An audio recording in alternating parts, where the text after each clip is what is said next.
we are going to see the topic name called teaching and learning. We all know what is teaching and what is learning. In this topic, we are going to learn what is teaching and what is learning in depth. Okay, we are going to see these topics, that is learning, meaning and definitions of learning, basic principles of learning, rote learning versus meaningful learning, techniques of active learning and their implications, self learning. Under this teaching, we are going to see what is the meaning of teaching, what are the definitions given for teaching, what is the characteristics of good teaching. Okay, shall we go? Learning. Learning in the topic, already I told that meaning and definitions, basic principles, rote learning versus meaningful learning, active learning, self learning. Okay, now we are going to see what is the meaning and definitions of learning. What is learning? Learning is nothing. Gaining skills or acquiring skills or acquiring anything is called a learning. Not only education, whatever we are learned from our surroundings is called a learning. So here they mentioned learning is gaining skills, knowledge or behavior. Learning gives a permanent change in our behavior. Yes, whatever we learn, we will act or it will impact in our behavior. So they mentioned that learning is a relatively permanent change in behavior or knowledge that occurs result of experience or practice. So here mentioned that it involves acquiring new or modifying existing knowledge or behavior skills, values or preferences. Definitions. There are some definitions which was given by the psychologist. In this topic I given three definitions. Skinner told that learning is the process of progressive behavior adaptation. Crow told that learning involves the acquisition of habits, knowledge and attitudes. Gates told that learning is the modification of behavior through experiences. So these three definitions already in meaning gives the same meanings. So, learning is acquiring skills or gaining skills or behavior. That's all. It gives a permanent change in our behavior. Okay, next we are going to see what are the nature of learning. There are some points given for nature of learning. First point is learning is universal. Yes, all living beings are learning. So, learning is universal. Continuous. Learning is continuous. Yes, whenever we can learn anytime. Okay, then behavior modification, already we seen learning gives an impacts in our behavior. And then learning is purposive. Without purpose nobody will learn. Okay, so learning is purposive. Learning is multiple, a lot of things to learn, a lot of things available to learn, whatever need we can learn. And then integrative, every learning is integrated, so all are integrated. So these are the points comes under the nature of learning. Okay, next principles of learning. Principles of learning is nothing. Learning is purposeful. Already I told learning is purposive. Without purpose nobody will learn. So this is the same point. Learning is an intelligent act. Yes, learning is an intelligent act. Learning needs intelligence. Okay, then only we can learn more and more. So if it's a less intelligent mean it takes time. And then learning is active process. Then learning cannot be forced. Learning is whole. Learning is self-directed. Learning is adjustment. Learning is form of growth. Learning is readiness. These are the points which was given as a the point. Learning is form of growth means nothing. Along with our physical growth, when training and experiences get combined, physical development takes place. So this is the meaning of the learning is form of growth. So learning is grow by physically also mentally. So these are the basic principles for learning. And then difference between rote learning and meaningful learning. Before going to the difference, we have to know what is rote learning and what is meaningful learning. We can see what is rote learning.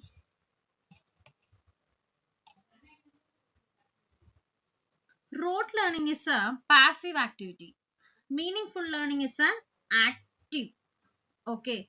Passive activity means we cannot understand whether the person or the learner fully involved or not. They are simply memorizing the concept without any understanding. Okay, so this is rote learning. Meaningful learning is not like that. The process that takes a place with a full of involvement of the learner. So the learner will involve in the activity is called a meaningful learning. So this is the meaning of rote learning and meaningful learning. Yeah, here they given a differences between these two learning. Okay, we can see one by one. Based on the concept, they give memorization without understanding depends on teacher and output is less. Yes, we are memorizing without understanding. This is rote learning. Understanding by connecting new knowledge with a prior knowledge. So this is called a meaningful learning. What is the process in rote learning means? Based on mechanical repetition, no full involvement. Yes, we are repeating because of memorization. But in the meaningful learning, it's only logical thinking and comprehension. Understanding will be there is no interest in the rote learning, but in meaningful learning interest increases. And short term, whatever we are memorizing, it will be in short term memory, but if we learn meaningfully it will be in long term memory. And then recall, difficult in new context, easy and flexible. Application cannot be applied to problem solving because it is memorized. If we understand the concept mean we can easily solve the problem. We cannot memorize mathematics and all, so we cannot give a problem solving. But if we learned meaningfully means we can solve the problems. This is the applications based on this. And then example, memorizing multiplication tables, poems, dates. Here, learning math concept and science principle required. Best suited for facts, formulas, definition. Yes, formulas need memorization, but applying that formula needs understanding the concept. So, concept, principles, problem solving need a meaningful learning. So, this is the difference between rote learning and meaningful learning. And then active learning.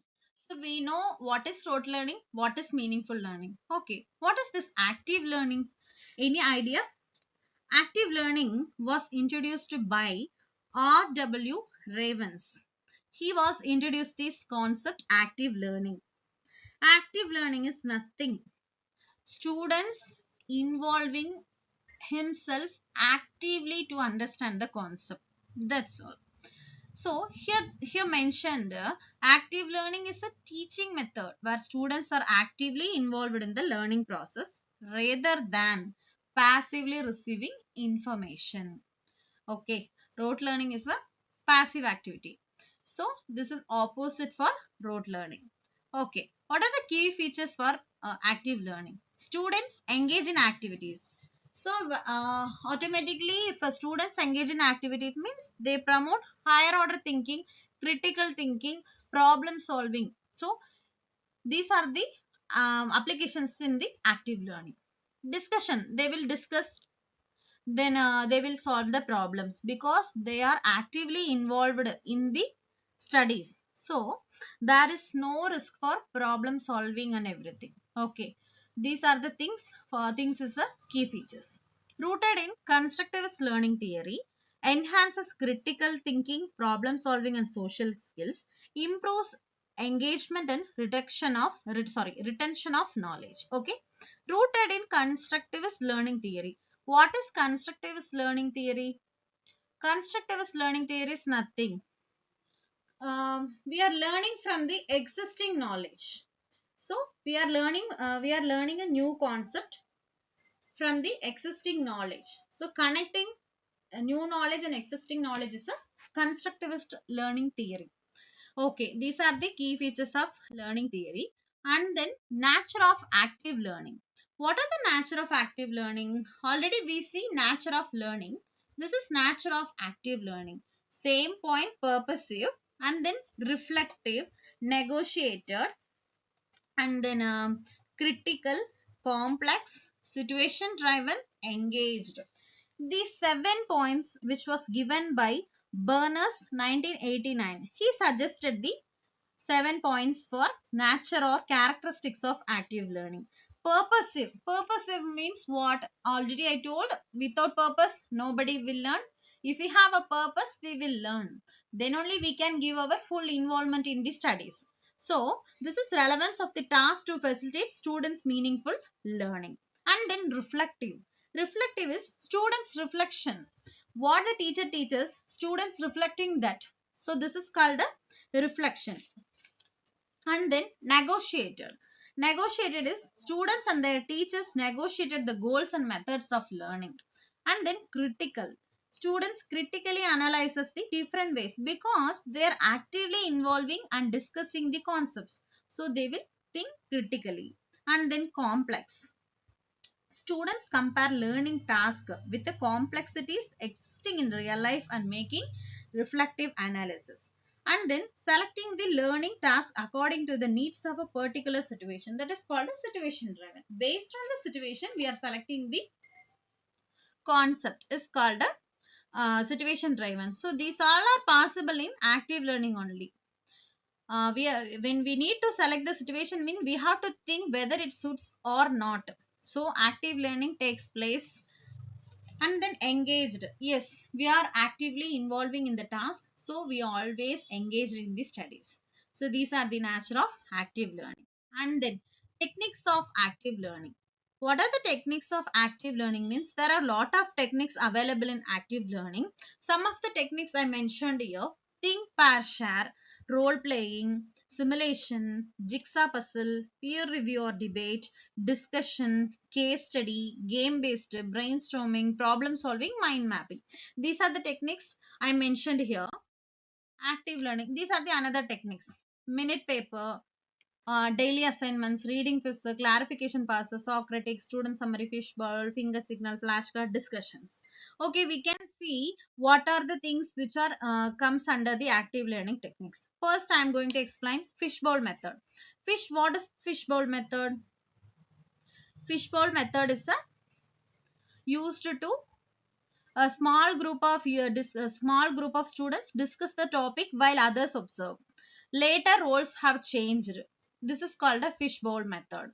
When the roles are changed, the both students will observe and the both students will answer. This is called a fishbowl method. And then finger signal. Finger signal is a technique is used to give the answers of the give the answers when teachers ask question. Teacher gives four answers. Example, I'm saying the teacher asking one question means teacher will give four answers: yes, no, and sometime, most of the time. So based on the question, when children are giving answer means they will shows their finger. One means yes, two means no, three means sometime, four means most of the time. This is called a finger signal technique. So when children without answering, they will think what the finger we have to use for the answer. So they are thinking. So this is called a finger signal. And then flashcards. Flashcard is a very good technique for memory improvement, because whenever the important keywords if any important keywords means the teacher will teach that keywords, but students will not kept in mind. So for that, whatever the important keywords means, we can show them using flashcards. So it will improve the memory. Okay, so this is used for a memory improvement. And then discussion. We know there is a small difference between discussion and debate. In discussion and debate, students will interact themselves, but they get one thing: discussion gives what is right, but debate gives who is right. Okay, this is the small difference between discussion and debate. Okay, in discussion, students openly share their ideas, opinions on a topic. It builds confidence and communication skills. Okay, and then reading quiz. Reading quiz is nothing. we are reading the same thing. Quiz is conducted based on the reading materials. Okay, it encourages students to read and prepare in advance. So this is called a reading quiz. And then clarification process. It is very important in it is very important for teacher, because when we use clarifications passes, the students can think whether they are understand the concept, whether the teacher is going to ask any questions, or if they have any doubt means we can clarify their doubt. So clarification passes are very useful in during the class hours. And then Socratic method.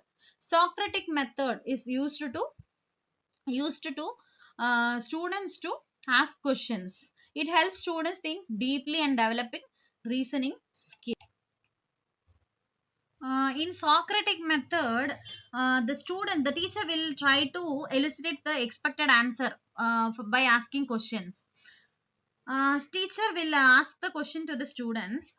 If a students could not answer the question, mean the question will pass to the another students.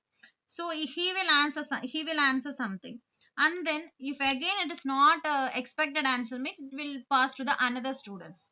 So it will pass, so we get a deep understanding of the questions and of the concept. So this is very important method in active learning.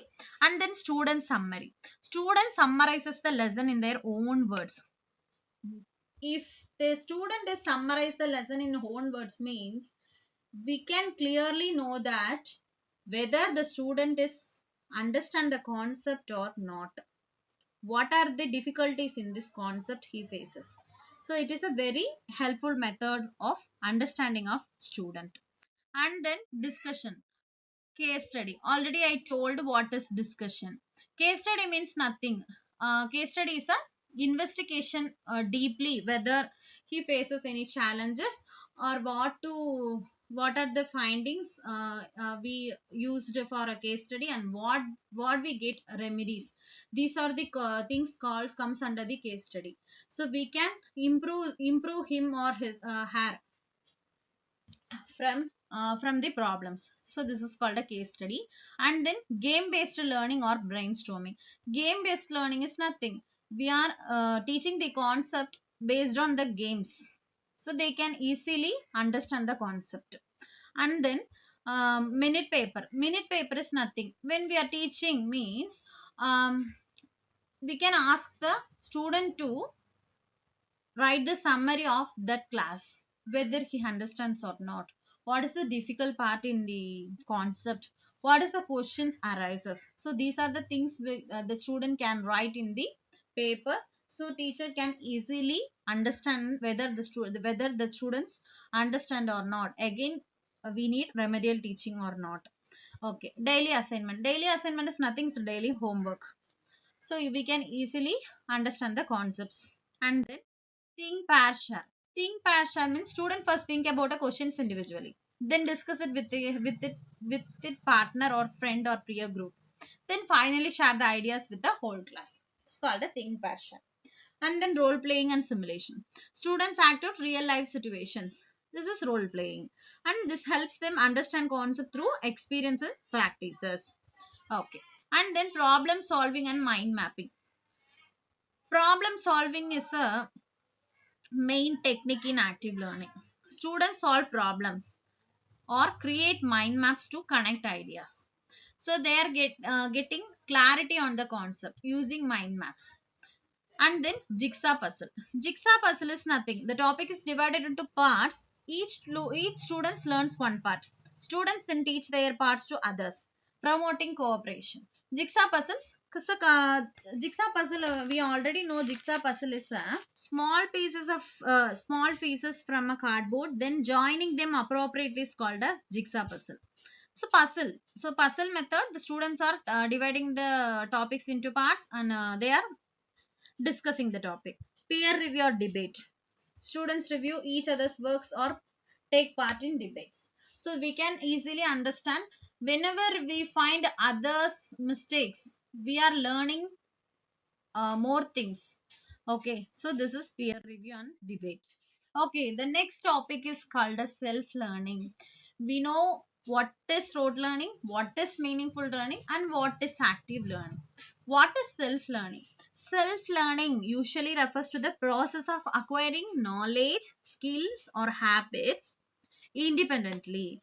What is learning? Language learning is a gaining skills, behavior, anything. Okay, self learning is we are acquiring and gaining independently is called as self learning without direct instruction from the teacher. It takes the initiative to identify their learning needs, set goals, and find the necessary resources to acquire new knowledge or skills. So set goal, plan. In the picture we can see set goal, plan, learn, show, reflect. This is called as self learning. Okay, what is the pros and cons of self learning? Yes, coin has two sides now. So the self learning also have a benefits and demerits. Okay, we can see what are the benefits. Flexibility, learn at your own space. Cost effective, builds independence and problem solving. Lifelong habit of learning. Yes, whenever, wherever we can learn, whatever we can learn is called a self learning. Demerits is lack of structure. Yes, we are learning independently, so there should not be any structure. Information overloaded. Yes, we don't know, there is no structure means we don't know what is going to be learned and what is to be balanced for learning. We doesn't know, so the learning is, informations are overloaded. No external accountability. There is no responsibility from our teacher or anyone because we are learning self. So there is no external accountability. Misconception of information. Yes, we are learning independently, we don't know whether it is correct or not. So there will be a misconception of information. And difficulty in clarifying doubts. We cannot clarify our doubts with the external person. So we have to clarify by ourselves. So this is a difficulty in clarifying doubts. These are the demerits of self learning. Of a group just or the activities of a group undertaken to help an individual to acquire knowledge, skills, attitudes, and values. So, learning is acquiring skills, knowledge, behavior. So, the person is helps to provide the knowledges. So, they are helping. So this is called a teaching. Okay, so teaching, this is the meaning of teaching. Teaching aims for the complete development of the individual, encompassing their physical, mental, emotional, social, and moral aspects. Okay, next we are going to see the definitions which was given for teaching. Okay, first definition is DV. Teaching is the stimulation of a learner's powers by the demands of the social situations in which he finds himself. Yes, this is the demands of the social situations. Yes, teacher is a noble profession now. So it matches the definition. And then H.C. Morrison. Teaching is an intimate contact between a more mature personality and a less mature one, which is designed to further the education of the later. Okay, it is the intimate contact between more and less mature. And then Clarkey. Teaching is the task of a teacher which is performed for the development of a child. It's a good definition. Teaching is the task of the teacher which is which is performed for the development of a child. It's a good definition. And then characteristics of good teaching. What are the characteristics of good teaching? How the teacher will be? A good teacher is a knowledgeable, skilled, empathetic, innovative, and inspiring guide who helps learners grow academically, socially, emotionally, and morally. It's a good thing. Yes, teachers will help the learners not only for academically, they will prepare the learner for socially, emotionally, and morally. Okay. Next, these are the things comes under the characteristics of good teaching. Subject mastery. Yes, teachers should know the subject thoroughly. And then intellectual curiosity. Constantly learns and updates knowledge. Teachers should be updated. Critical thinking. Encourage questioning and multiple perspectives. Clear objectives. Defines what students should achieve. Scientific methods of teaching. Uses understand. It should not be a lecture method. It should be active method. The students also should be interact with the teacher. And then non-verbal skills, yes, gestures are more important. So teachers should use gestures, expressions, visuals. Understanding child psychology, knows how children think, feel and learn. Yes. Patience, never loses temper with while teaching. Empathy, puts themselves in the student's shoes. And then sparks curiosity and persistence in learners. Teachers should be always a motivator. Then only the learner will learn. Okay. And then equality. There should not be any discrimination between students. So equality is more important. Democratic attitude involves student in decision making. Okay. Any time or student teacher will be democratic in nature, because autocratic means student involvement will get stuck. So democratic is important.